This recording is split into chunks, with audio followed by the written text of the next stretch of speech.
The 17th President of Howard University, Dr. Wayne A.I. Frederick. Other platform guests, graduates, parents, faculty, staff, alumni, and friends of Howard University. Commencement, the culmination of your graduates' years of hard work and perseverance, is the university's finest celebration. So I'll start by asking you to join me in congratulating the extraordinary class of 2015.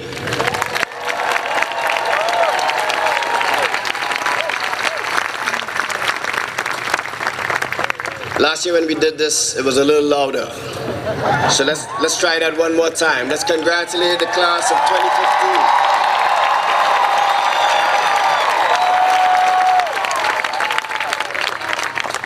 I love you, Aaliyah! However, our illustrious graduates did not get here alone.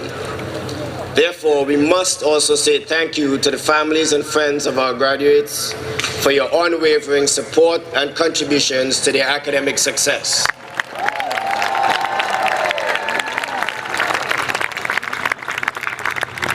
I ask that all parents, relatives, significant others, and friends of our graduates please stand so that we might recognize you today.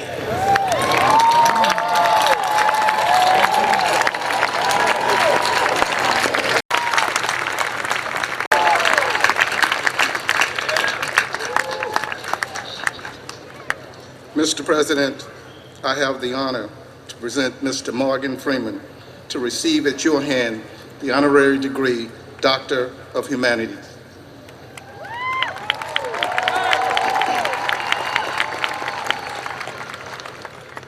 Morgan Freeman, quintessential artist extraordinaire, director and narrator with the iconic voice. You are one of the most prolific and critically acclaimed actors in American cinema, and amongst the most commercially successful, with a ranking of second among worldwide top-grossing actors of all time, earning over $4 billion in cumulative ticket sales.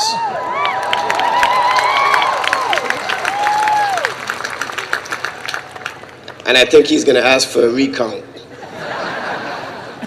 Your universally respected talent and tenacious dedication to craft is rooted in a unique ability to delve deep to the core of a character and infuse your special brand of quiet dignity and authenticity, resulting in many of the most memorable cinematic characters committed to film. With a passionate heart and disciplined mind, you open yourself to new experiences in uncharted waters. Relying upon your expertise, preparation, and hard work, ability to learn and create with an attitude of courage, strength, and fortitude. Morgan Freeman, your dedication to excellence, pioneering an inventive spirit, and motivated commitment to craft stand as the hallmarks of your incredible career. Your achievements and life's work have made an indelible mark on this nation and the world. You are a shining example of our most cherished core values: leadership, excellence, truth, and service. It is with utmost pride and respect that Howard University honors you on its historic occasion of its 147th commencement, conferring upon you the degree Doctor of Humanities, honoris causa. Congratulations.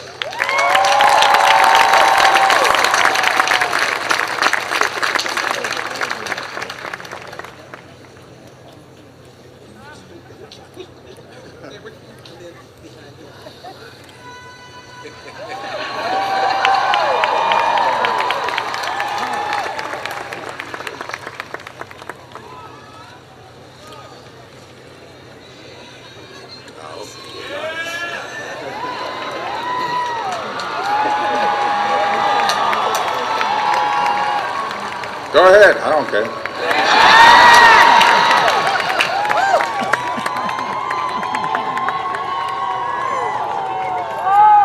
You know, in my movie career, I've been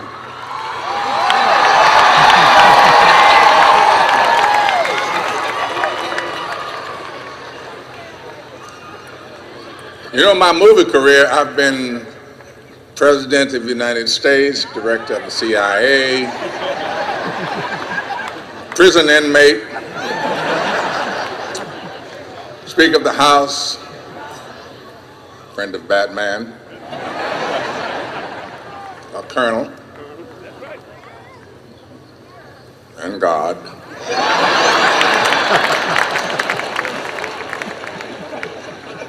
But none of that would impress my grandmother as much as knowing that her grandson ended up with a doctorate of humanities from Howard University.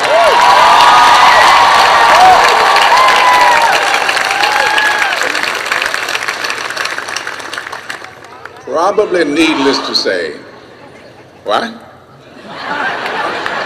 It's probably needless to say that I am honored beyond measure. And I am really proud to be here among you. I want to thank you from the bottom of my heart for this honor. Thank you.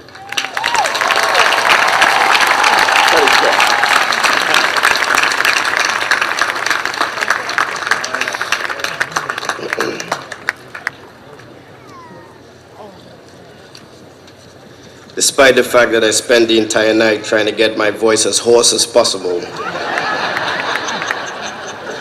He said 2 words and you guys reacted. I tell you, some of us are just born with the right genes. Trustee Leslie D. Hale. Told me to pray and I done that too. I done what you told me to do. Oh, Lord, I done. Lord, I done. Lord, I done what you told me to do. Well, you told me to teach and I done that too. Done what you told me to do. I said you told me to preach and I done that too. I done what you told me to do. Oh Lord, oh Lord,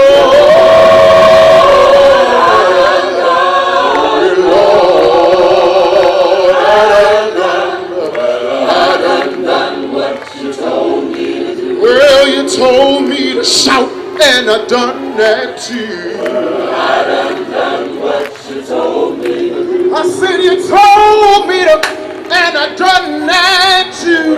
I done what you told me to do. Oh Lord, I done. Oh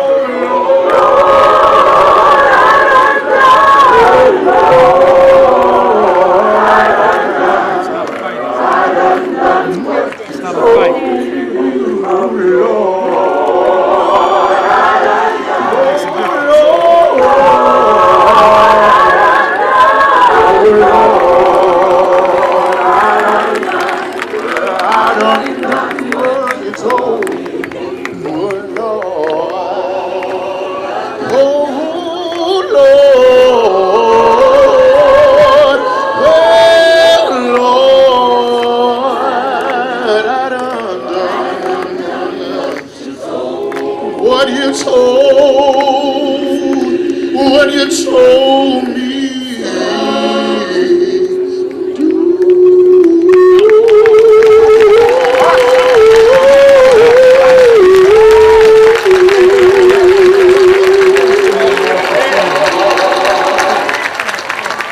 To present to you our 2015 Convocation keynote speaker, Dr. Ursula M. Burns.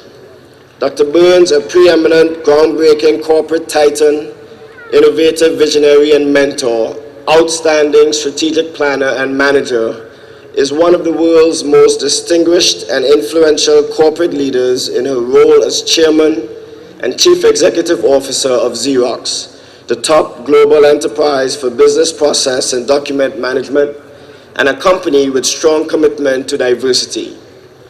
Her history-making rise has shattered several glass ceilings as the first African-American female CEO to lead a Fortune 500 company and the first woman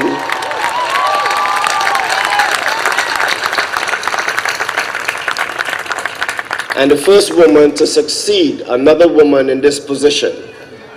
Colleagues agree that she exhibited executive leadership qualities from the very start. She is a stellar exemplar of what women can achieve while also developing and maintaining a rewarding family life. Listed multiple times by Forbes as one of the 100 most powerful women in the world, she ranked 22nd on that list in 2014.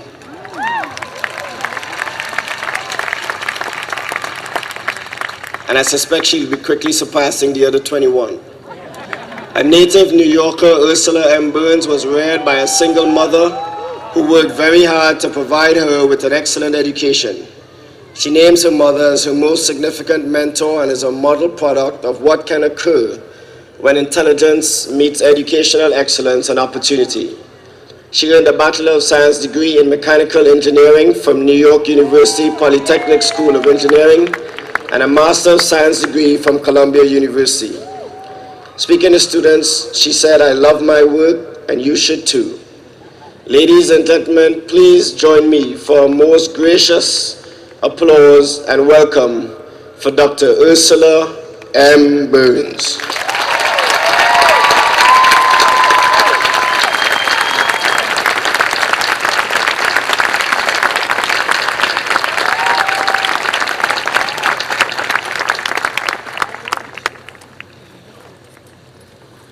President Frederick, Chairman Mobley, and members of the Board of Trustees, my dear friend Vernon Jordan, my fellow honorees, parents, friends, well-wishers, distinguished faculty and alumni, and most importantly, the graduates of the class of 2015.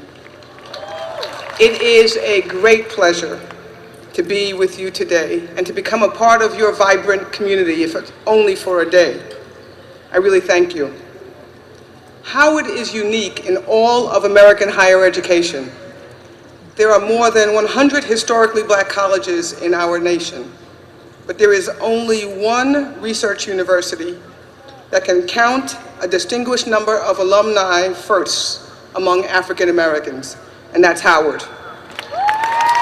Consider this: the first Supreme Court Justice, Thurgood Marshall, the first Governor, Douglas Wilder of Virginia, the first United Nations Ambassador, Andrew Young, the first Nobel Prize winner in literature, my favorite, Toni Morrison, and the first presidential advisor, corporate advisor, banker, lawyer, and power broker, Vernon Jordan. I can go on and on. What a special tradition of producing leaders for America and the world. It's hard for me not to reflect a little bit on my own graduation in 1980. Yes, 1980. It was a dream come true for me and for my family. I grew up in a single-parent household in the public housing projects in Lower Manhattan. My mother's highest income year in her life was $4,400. Yet she managed to send me to Catholic school from first grade all the way through to 12th. I didn't fully appreciate it then, but it was a gift of immeasurable value. That was followed by a scholarship to Brooklyn Poly, now NYU Poly, and on to a master's degree at Columbia University, both in mechanical engineering. My mother saw education as the way up and out of the project for me and my brother and my sister. She made whatever sacrifice was necessary to see that we got and took advantage of a great education. All of the graduates here today had the same opportunity. All of you will immerse yourselves in a world full of opportunity and challenge. What's amazing to me is that you are entering a world that, in America, that my generation could barely imagine. If you saw the movie Selma, who has seen the movie Selma? By the way, if you haven't seen the movie Selma, you must. You have some appreciation of how far Black America has come in the lifetimes of the parents and faculties here today. You have options and opportunities that my generation could not imagine. A burgeoning Black middle class is assuming leadership in every facet of American life. Not just the basketball court, but the courthouse. Not just bank clerks, but investment banking. Not just the president of a company, but the president of the nation, too. If you reflect on how far we have come, you will understand why my generation and generations before me wept tears of joy and a smidgen of disbelief on election night in 2008, when America elected its first African-American president. And then, as if to emphasize the point that a new America is dawning, we re-elected President Barack Obama in 2012. Make no mistake about it, we have come a long, long way, and you are entering an America that is full of hope, promise, and opportunity for you. How I wish that the story could end there. But you and I both know that it does not, that it cannot, that it must not.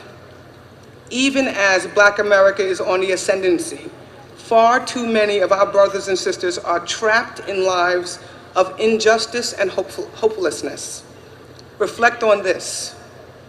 Even in a period of great job creation under President Obama, unemployment among Black Americans is twice as high as white Americans. The wealth of the average white family is 13 times greater than a Black family. The right of all Americans to vote, a right that was won by blood and sacrifice, is under attack by those who would bend back the arc of progress. As we sit here today, there are more Black men in jail or on parole and probation than were enslaved on the eve of the Civil War. Perhaps most telling is the incidence of the killings of Black men by those who are sworn to protect them. There is something very wrong in America when cries of "I cannot breathe" are met with indifference. When a 12-year-old boy who's at play is shot by police 2 seconds after they arrive at the scene. When an unarmed father of 4 is shot in the back 8 times when he's running away from the policeman. When another man is handcuffed, shackled, and thrown in a van without a seatbelt and dies.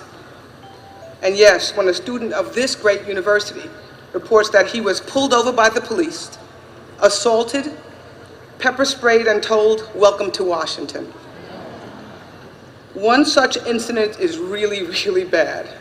A series of them is totally unacceptable. Why? Because this is America. And in America, every single person should expect fairness and justice. In America, every single person deserves a quality education and equal opportunity. In America, every single person is entitled to the right to vote. In America, every single person should expect decent health care at an affordable cost. And in America, every single person should expect fair treatment by those sworn to protect them. Sadly, this is not the case. And nowhere is the gap between the haves and the have-nots greater than in the gulf that divides Black and white America. You have a choice to make. You now have a Howard degree, or at least in a couple of minutes you will, which is your ticket to success and comfort. You can settle in and you can take advantage of the gains of those who have gone before you, or you can face into the tough winds of bigotry, injustice, and apathy. You can wring your hands over the sad state of affairs, or you can become part of the crusade for continuous change until all people are judged not by the color of their skin, but by the content of their character. You can reap the benefits of the sacrifices of those who have gone before you, or you can honor the memory of those whose shoulders you stand on today and help to build a better tomorrow. I'd suggest that it's not much of a choice at all. In fact, when you enrolled at Howard, you already cast your vote. This noble institution doesn't graduate people content to sit on the sidelines. Whether you fully appreciate it yet or not, a Howard education commands you to take the front lines. You all have both the capacity and the obligation to lead. To those to whom much is given, and no, that's you, Much is expected. It's the same sentiment that inspired the writings of one of our own more than a century ago. That's when W.E.B. Du Bois wrote that the problem of the 20th century is the problem of the color line. He also gave us the solution to this problem, and that's that the best and the brightest of Black America, what he called the talented 10th, this is also you, had a sacred trust to lead their brothers and sisters away from despair and toward hope. And it's with that inspiration that Vernon Jordan summoned when he preached at Rankin Chapel last month and told Howard students that you must be marchers and activists, the teachers and the preachers, doctors and lawyers, the extraordinary men and women who will grab hold of the arc of the moral universe and bend it ever so slowly toward justice. This responsibility is a double-edged sword. I know that you've worked really hard to reach this day, and it's a little bit tempting to just sit back for a while. But I'm here to ask you to not do that. I'm here to ask you to lean forward. America is both the greatest nation on earth and still a very messy place. It's a work in progress. No generation can complete the task, but every generation must try. And here's a prediction. As you reflect on your life's journey, hopefully many, many years from now, the accomplishments that give you the most satisfaction won't be what you did to gratify yourself, but what you did to help others. What we are remembered for is the impact that we had on our family, our communities, the country, and the world. It's what the journalist David Brooks was getting at in a recent article that he wrote. It's called a moral bucket list. He describes two sets of virtues, the resume virtues and the eulogy virtues. The resume ones are what you bring to your careers. The eulogy virtues are what's talked about at your funeral. Brooks warns that if you live your life for external achievement and gratification alone, which he calls the resume virtues, deeper parts of you will go unexplored. You will fall into a sort of moral mediocrity that ignores the callings of your better self. Brooks puts it this way: people on the road to inner light do not find their vocations by asking, what do I want from life? They ask, what is life asking of me? I suggest that at this time and place, a lot is being asked of you and your generation. Look for ways to engage, seek pathways that enable you to contribute, harness your education and your good fortune in the service of others. It's the ultimate win-win. Good for others, but enriching and rewarding for you too.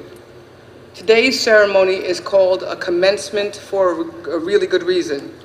You begin the rest of your lives armed with a great education made possible by a wonderful university. You have the loving support of your families who have sacrificed mightily to make this day possible. And you stand on the shoulders of the brave men and women who have paved the road ahead for you. The rest is up to you. Today you can begin to write the rest of your life story. The other day I was driving my daughter to an interview in Harrisburg, Pennsylvania. A 2.5-hour drive. Halfway through the drive I gave the car to her. Pretty risky endeavor. And we listened to I forced her to listen to my favorite radio station. It's channel 49 on Sirius XM. They play Motown songs. I don't know if I'm riding along thinking about today and about this speech, really nervous, and on the record comes a song by Gil Scott-Heron. Yes. Remember this? And the song is called The Revolution Will Not Be Televised. If you haven't listened to this song in a while, I implore you to listen to it. Gil Scott-Heron is singing about today, and he is begging that you don't sit by and watch the television as life goes in front of you. You have to engage. You have to not be involved in revolution, but involved in progress. Not in you, but in them. Not in money, but in service. Not in the status quo, but in change, not in pessimism, but in optimism, and not in complacency, but action. Write your story well. Congratulations. H. Harvey, PhD, Dean. Will the candidates for degrees from the School of Business please remain standing? Mr. President, upon the recommendation of the faculty of the School of Business, I have the high honor to present these candidates for the degrees of Bachelor of Business Administration in Accounting, Computer Information Systems, Finance, Hospitality Management, Insurance, International Business, Management, Marketing, Supply Chain Management, Executive, Master of Business Administration, and Master of Business Administration. Candidates for the degrees of Bachelor of Business Administration in Accounting, Computer Information Systems, Finance, Hospitality Management, Insurance, International Business, Management, Marketing, Supply Chain Management, Executive Masters of Business Administration and Masters of Business Administration, upon recommendation of the Dean and faculty, and by virtue of the authority vested in me by the Board of Trustees of Howard University, I do now confer upon you your degree, with all the rights, privileges, and duties pertaining thereto. I direct that you be invested with the hood appropriate to this degree. Congratulations.